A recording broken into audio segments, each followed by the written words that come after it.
가짜뉴스고 외부 연료 탱크를 달면 스텔스 기능이 없습니다. J20도 마찬가지입니다. 중국은 H6를 개조한 공중급유를 쓰는데 쉽게 말해서 탐지가 너무 잘 돼요. KF-21에도 유리한 게 있어요. 다른 전투기보다 30% 이상 빠르다. SABM 기능이 유럽제 잠수함에 없는 것도 있어요. 도산한 창호급 잠수함을 폴란드가 선택한다면 푸틴이 러시아가 폴란드를 침공했을 때 모스크바를 직접 기습 공격할 수 있는 능력을 갖추게, 독침 능력을 갖추게 되는 거죠.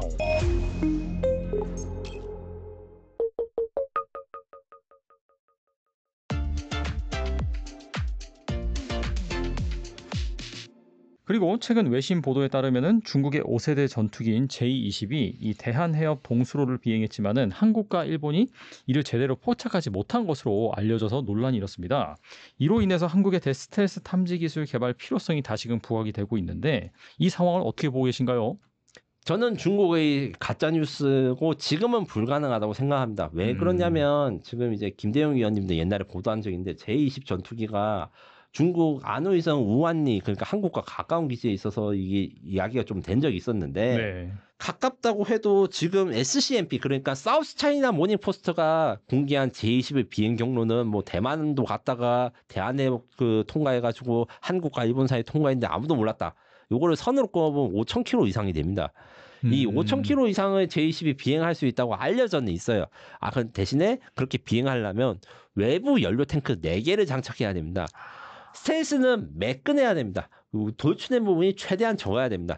외부 연료 탱크를 달면 F-21이든 F-35든 스텔스 기능이 없습니다. J-20도 마찬가지입니다. 그러면 외부 연료 탱크가 없는 상태에서 5,000km 비행을 할 수 없느냐? 할 수 있습니다. 제가 아까 전에 일부에서 KF-21에 대해서 이야기했어요. 공중급유 이야기를 했는데 J-20도 공중급유를 하면 5,000km를 비행할 수 있어요. 그런데 공중급유 같은 경우에 중국은 H6를 개조한 공중급유를 쓰는데 쉽게 말해서 탐지가 너무 잘 돼요. 우리나라 조기 경보기로 400km 밖에서 탐지가 되는 엄청 큰 비행기입니다.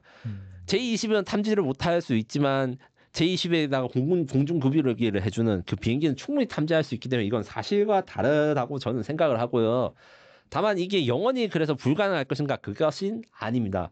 지금 제가 이제 올해 봄에 한번 또 그 컨텐츠를 한 적이 있는데 중국이 6세대 전투기를 만드는 게 있습니다. J-36과 J-50 요 두 개 다 특징이 뭐냐 5세대 전투기 대비 훨씬 긴 항속거리를 가지고 있다. 정확한 내용에 대해서 중국 발표를 기다려야 되지만 미국의 전문가들은 J-36 전투기가 이제 중국 본토에서 이륙하면 괌까지 갈 수 있는 사실상 폭격기 수준의 기능을 가지고 있다. 크기도 사실 커요. KF-21 대비 거의 한 2배 정도 덩치라 생각하시면 됩니다. 이 엄청나게 크고 멀리 갈 수 있기 때문에 6세대 전투기는 이런 게 대한해협을 위협하고 이런 것들이 충분히 가능하므로 지금 안 되는 것은 맞고 이거는 중국의 허풍이라고 하지만 이제 향후 10년 이내에 현실적인 위협이 될 거니까 빠르게 여기에 대한 대응 능력을 준비해야 됩니다. 안 그래도 뭐 관련 질문을 좀 드리면은 뭐 J-35, 뭐 J-20 이런 것들은 초음속 순환 능력을 가지고 있어서 뭐 요격이 어렵다 이런 분석도 있고요. 이런 기체 특성을 감안했을 때 한국의 KF-21이 더 효과적인 요격기로 평가될 수 있다라는 주장도 나오는데 이거 어떻게 보시나요? 옛날에는 그게 맞는데 지금은 조금 KF-21에도 유리한 게 있어요. 뭐가 유리하냐? 초음속 순항이라는 건 기본적으로 경쟁 항공기보다 30% 이상 빠른 것을 의미합니다. 무슨 소리냐? 비행기 속도는 마하 몇으로 이야기를 하는데 마하 1이 한 1200km 정도 되고 우리 국제선 여기가 마하 0.9 그다음에 앞서 말한 천룡 미사일도 마하 0.5 정도 들어갑니다.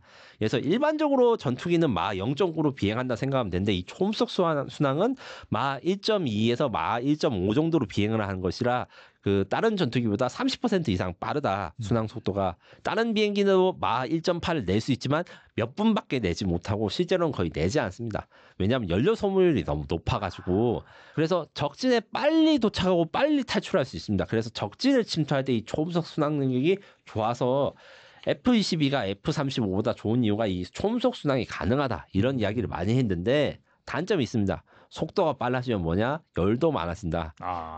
적외선 카메라에 쉽게 보인다. 그래서 J-20, 그 다음에 F-35, 그 다음에 KF-21 이런 거 다 공통점이 있습니다.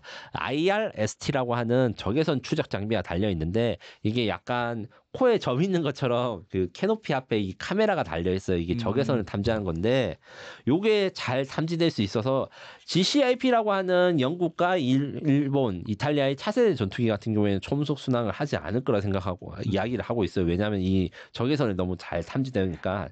그래서 초음속 순항 같은 경우에는 장점도 있지만 단점이 있기 때문에 특히 KF-21을 IRST로 탐지되기 때문에 J-20이나 J-35도 초음속 순항을 쓸까? 저는 잘 안 쓸 것이라고 봅니다. 확실히 좀 얻는 게 있으면 잃는 게 있고 그렇게 하네요. 그리고 한국은 현재 VHF 레이더, 고이득 L밴드 레이더, 그리고 2세대 PCL 기술을 함께 개발하고 있는 것으로 알려져 있는데 세 가지 탐지 체계를 동시에 추진하게 된 배경은 무엇이고 각각의 뭐 장점이 있을까요? 네, 요거는 사실 너무 전문적인 이야기라서 제가 어떻게 쉽게 설명할지 좀 고민과 준비를 많이 했는데 최대한 쉽게 이야기를 하면 스텔스는 레이더에 잘 잡히지 않는 기술입니다. 잘 잡히지 않는다는 건 무슨 뜻이냐? 생수 물병으로 치면 생수 물병이 어떤 때는 레이더에 잘 반사되고 어떤 각도에는 레이더에 잘 반사되지 않아요. 모든 물체가 다 그렇습니다. 오직 그러니까 공으로 된 것만이 어떤 면에서든 전 그 레이더나 전파를 발사할 때 반사파가 동일해요. 공이니까. 그래가지고 스텔스는 결국 모서리가 한쪽으로 정렬되는데 한쪽으로 이쪽 레이더를 이쪽 방향으로 가면 탐지가 되고 이쪽 방향으로 가면 탐지가 안 되고 뭐 이런 식이 있습니다. 그러면 어떻게 레이더 그 스텔스기는 레이더를 피하는가? 자기의 위치 그다음에 레이더 위치를 파악해가지고 레이더에 잘 안 잡히는 각도로 삐뚤빼뚤하게 비행을 해가지고 이제 숨는 거예요. 이렇기 때문에 여러 가지 그 스텔스 기능을 파괴할 수 있는 방법들에 대해서 고민하는데 일단은 전파 흡수가 불가능한 주파수를 쓰는 방법이 있습니다. 이게 앞서 말한 뭐 L밴드 레이더라든가 VHF 레이더인데 무슨 말이냐? 파장이 짧은 거 있고 높은 게 있어요. 그냥 전투기 레이더는 파장이 짧아서 X밴드 뭐 이렇게 이야기하는데 밴드는 쉽게 말해서 주파수 뭐 라디오 들을 때 87.5, 뭐 107.5 이런 것인데 주파수가 낮다, 단파장이다. 그 다음에 지금 이야기하는 L밴드나 VHP는 장파장이라고 이야기를 합니다. 파장이 길면 이게 그 레이더 전파를 흡수해야 되는 에너지가 많이 필요해서 그 스텔스기를 탐지할 수 있다고 해서 만들었는데 만들고 보니까 단점이 있어요. 파장이 길면 탐지 능력, 정확도가 떨어집니다. 그래서 해결된 게 이제 지금 PCL 기술이라는 게 있는데 PCL 기술은 레이더가 아닌 방법으로 적을 그 탐지하는 건데 이것도 좀 고민을 해봤는데 어떻게 설명할까 고민을 했는데 이렇게 하면 되겠어요. 강가나 이럴 때 우리가 어렸을 때 돌을 던지잖아요. 돌을 던지면 파문이 생기지 않습니까? 네네. 이 돌이 스텔스기인 거예요. 그러니까 이 원리가 뭐냐면 전파가 많이 있는 대기 중에서 비행기가 지나가면 잡음이 생겨요. 왜냐하면 전파가 직선으로 가야 되는데 중간에 비행기에 부딪히면 이게 돌아가지고 가기 때문에 소리가 그 전파의 특성에 이런 게 변하거든요. 요걸 사용해가지고 스텔스기를 발견할 수 있겠구나. 요게 PC의 기술 있고 그 다음에 스텔스기가 내는 전파를 수신한 스텔스기도 전파를 아주 미세하게 냅니다. 그래서 엄청나게 미세한 전파를 수신할 수 있으면 스텔스기도 탐지할 수 있겠다. 요런 게 있는데 요것도 세계에서 제일 잘 만드는 나라가 있습니다. 미국입니다. 스텔스기를 만들어 봤으니까 탐지하는 기술도 제일 좋죠. 그렇겠네요, 진짜. 요 같은 경우에도 좀 연구를 해가지고 하는데 문제는 이것들이 다 미국들이 사용하지 않고 있고 미국이 연구 중인 걸로 제가 추정되고 있는 거는 그 바이스태틱 레이더라고 했는데 요것도 이제 영어로 많이 그 문자를 많이 했으니까 어려운 건데 어려운 게 아닙니다. 레이더는 왔다 갔다 합니다. 레이더 전파를 쏘고 부딪히는 걸 반사파를 수신해가지고 여기 저기 있구나 알아차리는 건데 수신기랑 송신기가 따로 있는 게 있습니다. 이렇게 되면 아까 전에 레이더는 어떻게 보면 스텔스기는 어떤 각도에서는 레이더에 잡히고 어떤 각도에서는 레이더에 잘 안 잡힌다 이렇게 했는데 수신기와 송신기가 따로 있으면 이렇게 대응이 어려워가지고 요것들에 대한 연구가 많이 미국에서는 이루어지고 있습니다. 그러면 스텔스기가 이제 곧 무용지물이네요? 아닙니다. 이런 장비들의 경우에는 가장 큰 단점이 있는데 지금 연구되고 있는 것들 중 대부분은 자기 위치를 노출해요. 그래서 스텔스기를 탐지하는 레이더가 만들어져도 스텔스기는 그걸 피할 수 있어요. 그 근처로 안 가면 되거든요. 예. 그래서 핵심은 스텔스기에 잡히지 않는데 자기는 스텔스를 볼 수 있는 요기 기술이 정말 어려운 기술이라서 당분간 이 스텔스기는 중요해질 것이고, 다만 우리도 이런 연구들을 여러 가지 하는데 요거 외에도 양자 기술, 광자 기술을 활용한 레이더들이 있습니다. 양자 컴퓨터 요새 핫하잖아요. 엄청 핫하죠. 네. 양자 컴퓨터랑 원리는 다른데 양자 검출기라든가 이런 양자 역할 원리를 이용한 레이더를 양자 레이더라고 해요. 사실 정확한 원리는 저도 잘 몰라요. 너무 어렵더라고요. 요거는 이제 저도 설명하는 걸 포기했지만 네. 이런 양자 기술과 광자 기술을 사용한 것도 국방과학연구소에서 스텔스기 탐지를 위한 기술로 연구되고 있다고 합니다. 야, 이런 것들이 정말 구현이 된다면은 이 방산업계 어떻게 본다면 구체적으로 말씀드리면 이 스텔스기 산업에 뭔가 엄청난 파장을 일으킬 수도 있겠네요, 진짜. 네, 와. 그렇습니다. 근데 저는 어떻게 생각하냐면 결국에는 스텔스기 탐지하는 건 어떻게든 만들 수 있지만 내가 탐지하고 있는 거를 안 들켜야지 스텔스기가 도망을 못 가고 탐지되고 격추되거든요. 모기를 잡을 때 서로 볼 수 있다. 예, 모기채 드는 걸 모기가 알면 도망가서 우리가 못 잡습니다. 그거랑 똑같은 원리예요. 정말 이 창과의 방패 계속해서 어떻게 발전되는지 살펴볼 필요가 있을 것 같고요. 또 최근 우리 정부가 8조 규모의 폴란드 잠수함 현대화 사업을 수주하기 위해 대통령 특사단을 보낸 것으로 알려졌습니다.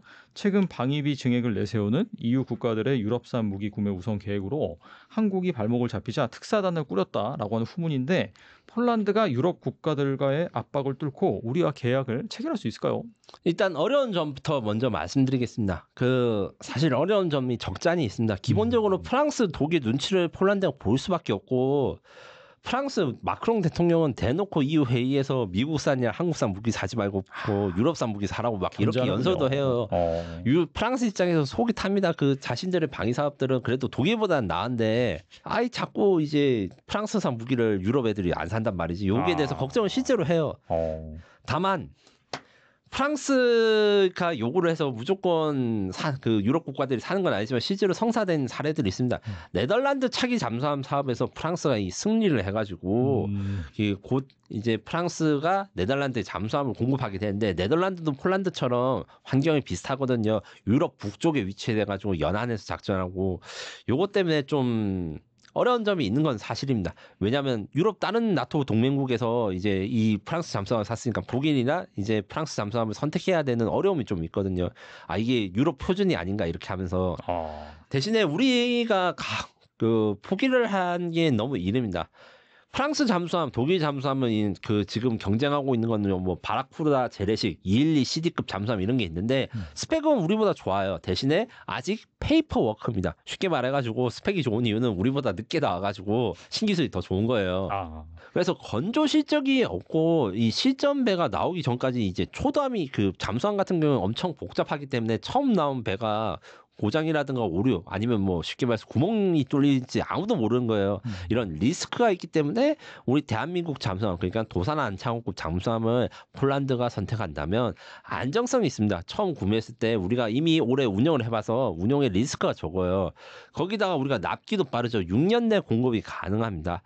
이 프랑스나 독일 잠수함은 그것이 불가능하고 SABM 기능이 유럽제 잠수함에 없는 것도 있어요. 유럽제 잠수함이 순항 미사일, 그러니까 앞서 말한 천룡같이 마하 0.9로 비행하는 것들에 대해서는 발사를 할 수 있는데, 우리 조산 안창호급 같이 SLBM 마하 5 이상을 가는 극초음속 탄도미사일 탑재는 불가능합니다. 폴란드가 만약에 이제 SLBM에 대한 기술을 요구하면 우리는 CTM-290이라는 탄도미사일을 이미 한화해서 폴란드에 이제 공급하고 있기 때문에 그거 기반으로 이제 제공해 줄 수 있고, 폴란드가 그걸 가지게 된다면 유사시, 그러니까 푸틴이 러시아가 폴란드를 침공했을 때 모스크바를 직접 기습 공격할 수 있는 능력을 갖추고 독침 능력을 갖추게 되는 거죠.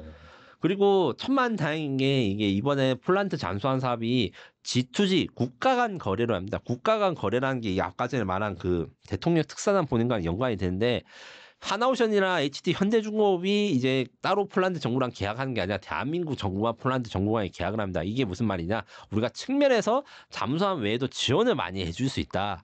이렇게 있는데, 기본적으로 이제 지금 제가 취재한 바로는 폴란드 레몬토바 조선소에 이제 우리 한국이 조선 투자를 하고, 니오타 조선소는 MRO, 우리 요새 MRO가 핫하죠. 이런 거에 협력을 할 수 있다. 그래서 폴란드 방위 사업을 우리가 육성해 줄 수 있다고 이렇게 이야기를 할 수 있고, 이 경쟁자가 영국인데 영국이 이미 먼저 폴란드에 수상함, 잠수함 말고 수상 전투함을 팔아서 이 MRO라든가 건조를 도와주고 있는데 또 다행히 영국에는 또 수출형 잠수함이 없어요. 잠수함 사업에서는 그래서 우리가 유리하고 마지막으로 갭필러 제한이 저는 굉장히 유용할 것이라고 생각합니다. 이게 무슨 말이냐면 갭필러 그러니까 틈을 메우다는 의미인데 이미 우리가 폴란드에 방산 수출했을 때 FA50 PL 버전 수출 전에 긴급 수출로 해서 FA50 GF 갭필러라는 걸 지금 수출해서 운용 중입니다. 신규 무기가 나올 때까지 시간이 걸리니까 지금 쓰고 있는 무기를 임차를 해가지고 전력 공백을 메운다는 건데 요게 장점이 있습니다. 당장 전쟁이 날 것 같은 국가들한테는 신무기를 사면 이게 오는데 몇 년이 걸리니까 그 사이 전쟁이 나면 아무 소용이 없잖아요. 그러네요. 그래서 빨리 전력화를 해줄 수 있는 게 필요합니다. 현재 폴란드 해군에 잠수함이 있긴 있어요. 이게 킬로급 잠수함이라 해서 구소련제 잠수함인데 이게 굉장히 노후화됐습니다. 그래서 우리는 장보고 1 그러니까 지금 우리가 최초로 구매한 이 209급 잠수함을 성능 개량에 성공을 했거든요. 그래서 잠항 시간이 엄청 길지는 않은데 이 소나 그다음 무장은 굉장히 좀 개선을 했습니다. 요것을 우리가 폴란드 해군에 임대를 해서 우리 장보고 3가 완성해서 인도되기 전까지 폴란드 해군이 임시로 그 잠수함 그 승조원도 유지시키고 그다음에 안전하게 운항을 하고 왜냐하면 아까 제가 구소련제 잠수함 너무 썩었다 했잖아요. 잠수함이 배는 썩으면 그냥 살기 불편한데 잠수함이 썩으면 그 터질 수도 있어요. 오, 위험하겠네요. 위험하죠. 이제 네. 잠수함이니까. 그래서 그거에 대한 안전도 생각하면 요 제안을 해줄 수 있는 국가는 대한민국밖에 없어요. 그래서 저는 상당히 폴란드에 대해서 좀 기대를 걸어볼 만하다. 물론 이제 작년에 좀 힘들었고 캐나다랑 사우디 잠수함도 독일과 프랑스의 공격이 장난이 아닙니다. 얘들이 실용화가 안 돼 있으니까 약속들을 더 많이 공수표를 내비치는 경향이 있어요. 우리는 직접 운영이 되고 지금 바다를 떠다니고 있으니까 네. 그만큼 이 실전 운용을 하고 있다는 게 해외 수출, 방산 수출 시장에선 강력한 힘이 되는데 요게 대해서 영국과 프랑스를 이길 수 있는가? 요게 대해서는 지금 정부간 거래이기 때문에 이 국가의 노력과 그다음에 협력의 의지가 좀 굉장히 중요하다 생각하고 그러면 너는 폴란드 잠수함에서 한국이 무조건 이길 거야? 너 돈을 걸 수 있어? 돈을 뭐 전 재산은 걸 수는 없지만 진짜 솔직하게 말씀드리면 저는 굉장히 노력을 하면 될 수 있다. 그래서 응원을 할 수 있다. 이 정도로 말씀드릴 수 있는 상황입니다. 폴란드 우리나라에 대해서 좋은 감정을 가지고 있어가지고 이번에 뭐 국군의 날 행사에서도 뭐 언급이 되기도 하고 좀 뭐 그렇게 비관적이라고 볼 수는 없겠네요. 다만 이제 폴란드도 이제 어떤 게 있냐면 아직까지는 독일이나 프랑스 같은 유럽산 무기 선호 경향이 있어요. 폴란드 대통령 그러니까 총리님이가 연설하신 거 저도 지금 기억이 정확하게 안 나는데 K2 전차 사겠다고 연설한 게 딴 이유가 있습니다. 그 왜 그러냐면 계속 더 좋은 독일제 전차 사면 안 되냐 이렇게 말하는 사람이 폴란드에 있어요. 아 그래서. 예. 왜냐하면 근데 운영해 보니까 K2 전차 훌륭한 거는 현장에서는 다 알지만 그렇죠. 이 정말 솔직히 말하면 이런 방송을 하는 게 폴란드에도 밀리터리 방송이 있고 저같이 말씀하시는 분들이 있는데 그분들은 항상 최고의 스펙 가장 세계에서 그렇죠. 좋은 거를 이제 폴란드가 샀으면 좋겠다 이렇게 말씀하신 것 때문에 옛날에 지금 진짜 많이 줄어드는데 2022년에 처음에 한국산 전차 수입한 데서 폴란드 밀리터리 매니아들이 굉장히 반응이 안 좋았어요. 야 한국 그 뭐 삼성 휴대폰이 좋은 거 알고 현대차가 좋은 거 알겠는데 무기도 잘 만들어? 근데 이제 FA50 GF 그다음에 K2 전차 K9 자주포를 수입해 보니까 한국 방산의 저력을 이제 알아가지고 이제 좀 괜찮은가 보다 싶은데 잠수함이 이제 쐐기를 잡아야죠. 네. 잠수함 수주 가능성 뭐 여러분들도 어느 정도 좀 기대하시고 너무 비관적으로 보시지 않았으면 좋겠다는 생각이 들고요. 오늘 나와주셔서 좋은 말씀 많이 해주셨는데 끝으로 이 영상을 보고 계신 분들 위해서 한 말씀만 부탁드립니다. 네. 저는 사실 기본적으로 이제 스스로를 국뽕 유튜버라고 생각을 하고 있어요. 왜냐하면 저는 대한민국이 자랑스럽고 그다음에 K 방산에 자랑스러워서 제가 책도 내지 않았습니까? 맞아요. 하지만 그렇다 해가지고 대한민국 방산이 무조건 좋고 모든 방산에서 이길 수 있다 이렇게 말은 하지 않고 이건 안 좋지만 요거 좋은 점도 있다. 긍정적인 부분도 같이 말씀드린 거는 기본적으로 우리나라가 자긍심을 바탕으로 판단은 냉정하게 하시고 요렇게 대해서 저희는 정보를 드리는 역할로 생각하기 때문에 좋은 건 좋다, 나쁜 건 나쁘다, 어려운 건 어렵다, 될 수 있는 건 될 수 있다. 이렇게 앞으로도 제 양심에 걸고 종합적으로 중립적인 정보를 전달해 드리도록 하겠습니다. 네, 항상 말씀하실 때 보면은 장점 말씀해 주시고 또 단점도 말씀해 주시기 때문에 여러분들이 뭐 투자를 하시거나 아니면 순수하게 그냥 이 방산 쪽에 관심을 갖고 계시다 분들 같은 경우에는 이 두 가지 또 내용을 잘 들어보시고 객관적으로 판단하시면 좋을 것 같습니다. 네, 김민석 특파원님 지금까지 나와주셔서 감사합니다. 감사합니다.